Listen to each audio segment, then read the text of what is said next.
रामचंद्र जी लंका पर विजय प्राप्त करने के पश्चात जब 14 वर्ष के वनवास के बाद अयोध्या नगरी में प्रवेश किए, अयोध्या के निवासियों ने रामचंद्र जी के सौंदर्य को देखकर अपनी दीर्घकालीन प्यास को बुझाने का प्रयास किया। रामचंद्र जी का सुंदर अंग प्रत्यंग, उनके शरीर की अंग कांति, उनके कमल नयन, उनके लंबे केश इत्यादि को देखकर अयोध्या का हर निवासी मंत्रमुग्ध हो गया। न केवल वहां पर अयोध्या के निवासी थे, लेकिन 33 कोटि देवता भी उपस्थित हो गए रामचंद्र जी के दर्शन करने। सूर्यदेव उन देवताओं में एक थे। सूर्यदेव रामचंद्र जी के सुंदर रूप को देख देख कर इतने प्रभावित हुए।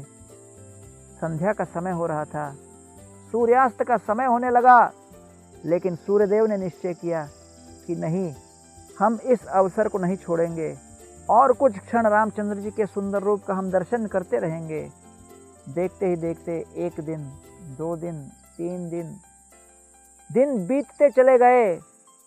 सूर्यदेव अस्त होना भूल गए। अयोध्या में केवल दिन चलता रहा।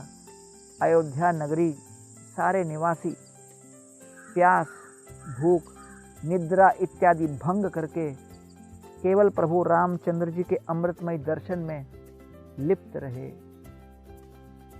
30 दिन के पश्चात अचानक सूर्यदेव को विचार आया, अरे लगता है अस्त होने का समय हो गया।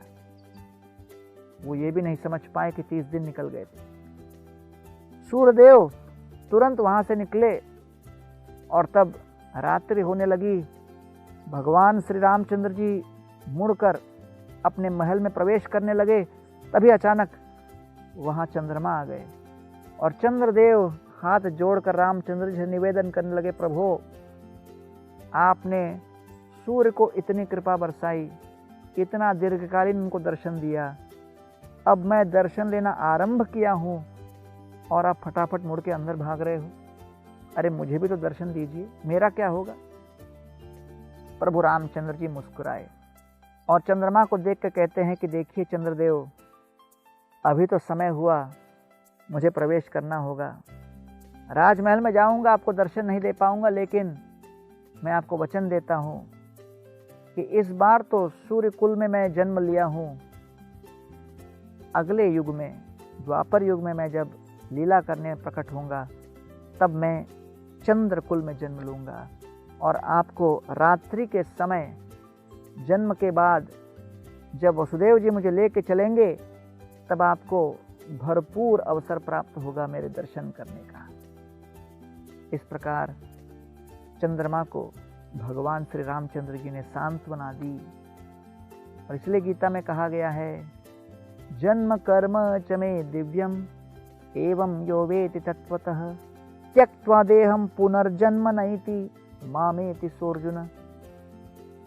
कि भगवान श्री कृष्ण के जन्म, कर्म, लीला विविध प्रकार के युगों में जो अवतारों में आकर लीला क्रीड़ा करते हैं, भक्तों के साथ आदान प्रदान करते हैं, भक्तों के भक्ति से वचनबद्ध होकर जो अलग अलग आदान प्रदान होते हैं, इनको समझ पाना इतना आसान नहीं।